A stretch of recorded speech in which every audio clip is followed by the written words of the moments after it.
महामहिम राष्ट्रपति जी, श्रद्धेय आडवाणी जी, पूज्य चिदानंद जी, मंच पर बैठे सभी सम्मानित जन, देवी और सज्जनों,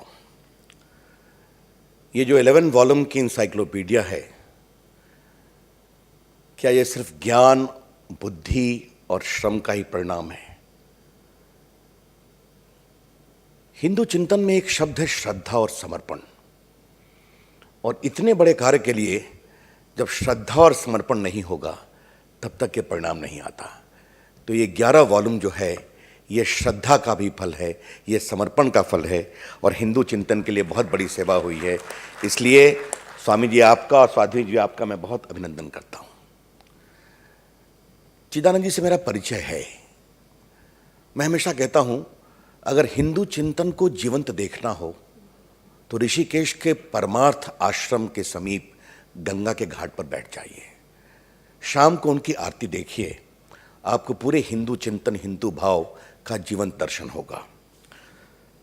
आदरणीय डॉक्टर कर्ण सिंह ने जो वेद की ऋचाओं की बात की, एकम सद्विप्रा बहुधा वदन्ति, ये बहुत ही गंभीर विचार है। क्या है ये विचार? Truth is one, wise men interpret it differently. You have your own perception of truth, I have my own. You follow your own path, I'll follow my own path. You respect my path, I respect your path, because in the ultimate analysis, your path and my path merges in the reality which is infinite, eternal and permanent. तो ये जो दूसरे के श्रद्धा और आस्था के सम्मान करने की अंदर से इच्छा आती है, ये उसी इच्छा का परिणाम है। इसीलिए मैं कहता हूँ, जो डॉक्टर साहब ने अपनी अरविंदो की पुस्तक में सच्चिदानंद की कल्पना को बहुत ही विस्तार से लिखा है, स्थायी, चिरंतन, अनंत, परमानेंट, इटर्नल, पेरिनियल। और वही हिंदू चिंतन में है। इसमें कोई खंड नहीं है, कब से शुरू हुआ, कब खत्म हुआ। जो सनातन परंपरा है वो इसमें है।